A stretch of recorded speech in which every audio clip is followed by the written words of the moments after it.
What's up guys, Stefi Cohen here. We're at SuperTraining, the strongest gym in the West. Is that how Mark Bell says it? The strongest gym in the West. All right, right on. And I'm here with Josh. Josh, Yep, what's your last name? Josh Kim. Josh Kim. I'm gonna be taking him through a squat. We're gonna start with doing an assessment from the floor up. And then from there, I'm just gonna give him some cues and just take it away with our workout. Sounds good. All right, so in a squat, the first thing that I like to look at, I like to start from the ground up, looking at the ankles. So can you take your shoes off actually? Yeah. Okay. So there's always this argument of whether or not you should be wearing heels when you squat, and I'm gonna answer that question for you. The first thing depends on what your preference is. So have you always squatted with heels? Nope. You just kind of like started implementing it, playing with it, and it just felt better? Well, to be honest, I didn't have any shoes. You didn't have any shoes before that? No, Like, I just use regular, I use Metcons, so just Nike Metcons when I'm squatting. okay. Yeah. Oh, okay, right on. So yeah, so some people just prefer the feel of the heel. It's a little bit sturdier and they like that solid feel. Some people like to wear flats, but there's other reasons why some people might prefer to wear heels, kind of like mobility. So we're gonna talk about that now. All right, so I'm gonna take you through a short assessment that you can do by yourself in front of a mirror, or that someone can do for you if they're just watching, that can let you know whether or not you have a stiff ankle or a mobility restriction in the ankle joint itself. All right, so go ahead and stand in front of me right here. Okay, so you're gonna squat right to 90 degrees or a little bit below.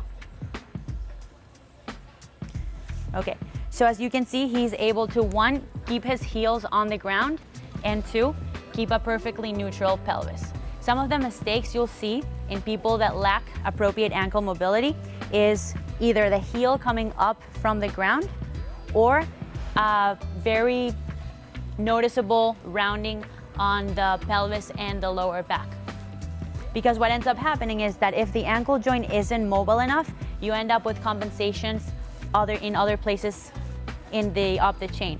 So you gotta remember, you know, the ankles are attached to the knee is attached to the hip is attached to the lumbar spine is attached to the shoulder. So they all connect. So it's important to be methodical about your approach to actually see where is the restriction coming from, instead of just kind of like mobilizing everything like a crazy person, right? So that's why we're doing this kind of joint by joint assessment.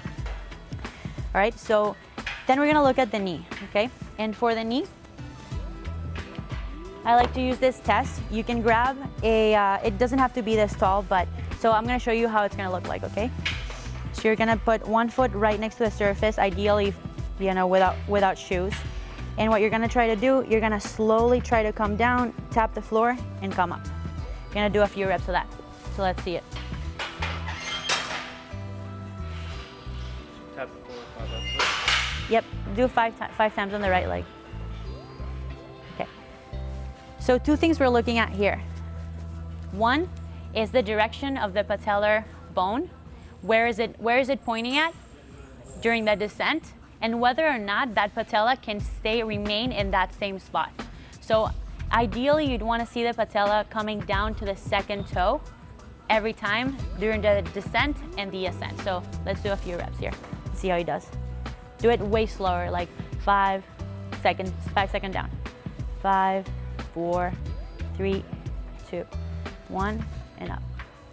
Good. So I'm gonna cue you a little bit. So try to push your knee against my hand. So push here. Just see how like his knee kind of wobbles a little bit. Push against my hand. Push, push, push, push, push. Try to keep it there, keep it there, keep it there. Keep pushing, pushing, pushing. It's harder for you, eh? Yeah. To keep the knee out. Yeah. Okay, so that is a clear fail of the test, right? You're unable to keep your patellar bone along the line of the second toe. Obviously, we're not looking for perfection. It doesn't have to be like right on the toe. But the most important thing is that that knee tracks smoothly up and down without that kind of like jerky motion from side to side. And why that's important is because, you know, you want to be as safe as possible when you're squatting, and it's really important for your knee to be stable, okay? And then finally, we'll look at the hip joint. For the hip joint, it's a similar test as the ankle one. We're kind of looking at the position of the lumbar spine during the descent and ascent of the squat to see whether or not there's compensations up the chain in the lumbar area. So for him, we already saw it, but here, let's do a few squats, slow squats again. Go all the way down. Okay, come up. Is that how low you usually squat? You go about. Okay, yeah, that's good. Let's do like 5 of those.